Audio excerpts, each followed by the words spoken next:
Ao Primeira Hora. Atenção, nós tivemos ontem o julgamento da advogada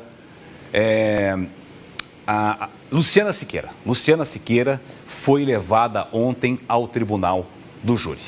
Durante o julgamento, nós tivemos aqui o pronunciamento dela. O que ela falou para o juiz? Vamos colocar um pedacinho só do que ela falou para o juiz.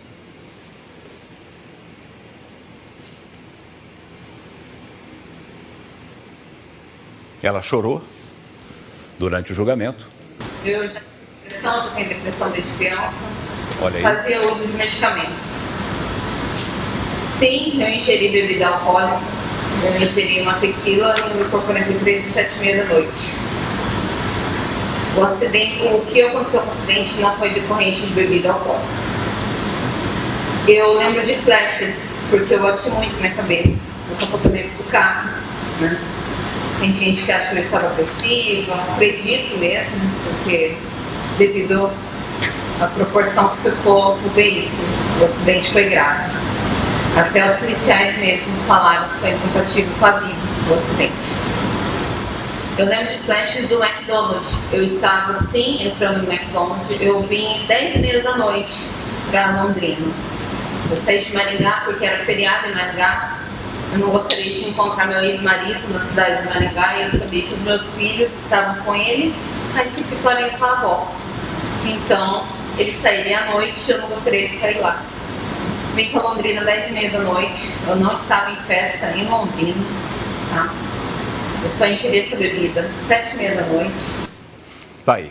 Esse foi o momento em que a Luciana Siqueira foi ouvida pelo juiz Dr. Roldão e, consequentemente, pelos membros do Tribunal do Júri. O que aconteceu para quem não lembra dessa história?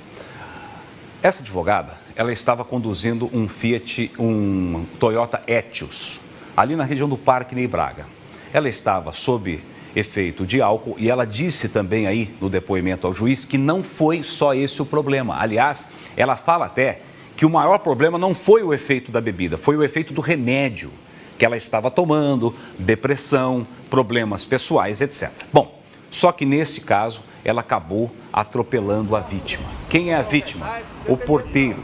O porteiro, a família do porteiro estava toda lá emocionada, não é? O Júlio César, toda a família dele chorando, desesperada, porque o Júlio César Fontana era um trabalhador que, aí as imagens do Tribunal do Júri de ontem, né, diante do julgamento, familiares dele, o dinheirinho que o Júlio César ganhava como porteiro era o que ajudava a sustentar a família dele, que aí está. Um homem bom, um homem trabalhador, e foi vítima dessa irresponsabilidade, a gente pode dizer. Ela bateu o Toyota Etios dela na traseira da motocicleta do Júlio César. Ele chegou a ser socorrido, mas infelizmente não resistiu. Esse acidente aconteceu lá em 2018. Olha aí as imagens do dia. Tá aí a Luciana, nossa equipe esteve no local, né?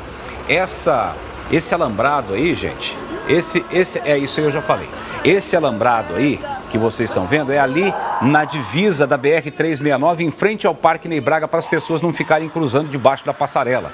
Aí houve o socorro pelo SEAT. Reparem que ainda chegou a acontecer o socorro, mas infelizmente o Júlio César não resistiu. Ela também se machucou no acidente, mas como eu disse, ela estava sob efeito da bebida, 0,66 deu no bafômetro, 0,64 deu no bafômetro, mas ela disse que além da bebida, ela estava transtornada por medicamentos para depressão. Estava com problemas pessoais, não cabe aqui a gente também entrar nisso. Mas aí o que acontece, gente? Ela foi condenada a quase 8 anos de prisão. Houve uma certa indignação lá no Tribunal do Júri, porque o Dr. Mário Barbosa, que trabalhou como assistente de acusação, Dr. Mário, que inclusive nós estamos tentando falar com ele para entrar ao vivo aqui no Primeira Hora, o Dr. Mário queria, assim como outras pessoas, olha aí o Toyota Etios, que ela conduzia no dia do acidente. Várias viaturas dos bombeiros, mas eu dizia para vocês que o Dr. Mário Barbosa, ele queria que, assim que terminasse o julgamento, que a condenada, fosse direto para a cadeia, o que não aconteceu. Nós tentamos falar com o advogado dela também, mas infelizmente não conseguimos falar com ele. não é? Tá aí os momentos. O pessoal do SAMU também foi acionado. Na época nós tínhamos a concessionária também, Econorte, né, que prestou socorro. As nossas equipes de reportagem estavam lá, eu me lembro bem disso. Só não me lembro quem era o repórter e o cinegrafista que estavam. Olha como é que ficou a motocicleta do Júlio César, gente. Porque pegou na traseira, reparem que a parte traseira da moto está destruída e, consequentemente, destruiu também a família. O estado em que ficou o carro dela, isso aqui deu perda total. Dr. Mário Barbosa, advogado, assistente de acusação, está comigo agora ao vivo aqui no Primeira Hora, por meio de uma videochamada. Dr. Mário, uma satisfação enorme falar com o senhor, obrigado por atender aqui o Primeira Hora, Fernando Brevilieri. E me diga, Dr. Mário, o exato resultado desse julgamento e a sua avaliação desse julgamento. Bom dia. Bom dia, o prazer é todo meu. Bom dia a todos que nos assistem. O resultado técnico foi muito prazeroso, a gente ficou muito feliz por conta que lá atrás o homicídio ele foi considerado culposo. E depois de muita briga judicial, nós conseguimos mudar para a vara especializada do júri, que tratou esse homicídio de forma com dolo eventual, o que levou ela para o tribunal do júri no dia de ontem.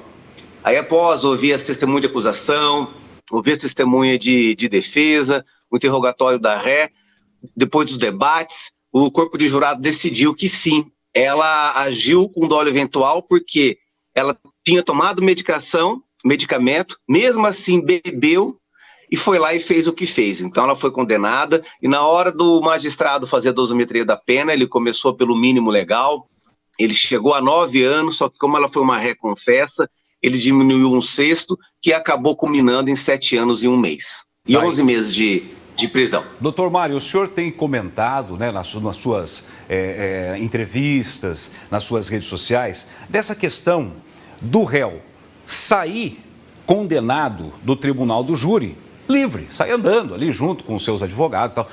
O que acontece, doutor? É a legislação que prevê isso? É uma decisão do juiz, presidente do julgamento, do tribunal do júri, que leva a isso? Por que isso acontece?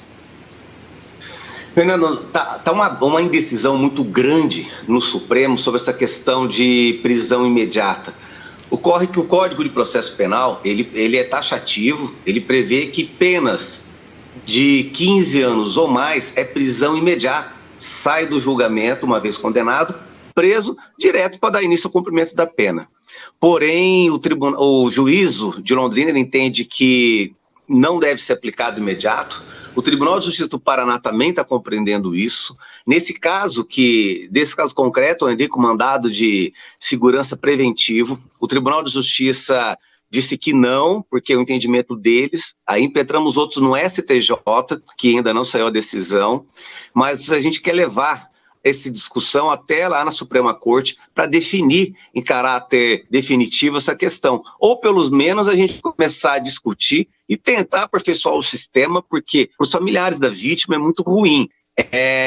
Eles esperarem anos, lutarem, conseguirem uma condenação e ver o réu saindo ali em liberdade. Dá uma sensação de impunidade muito grande. Doutor Mário, além da questão penal, que agora me parece feita, né?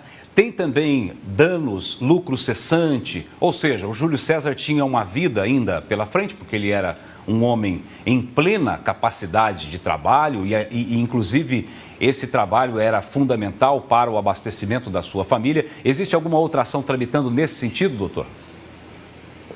Olha, existe uma ação civil nesse sentido, duas, né? Uma da filha e outra da viúva, só que não sou eu o advogado que estou cuidando, é um outro colega que cuida da ação civil. Perfeito. Mas, de todo jeito, no criminal também prevê uma reparação mínima pelo crime, pelo dano causado. Então, eu vou recorrer da decisão do Dr. Roldão, por conta para que o tribunal ele arbitre essa questão também. Perfeito.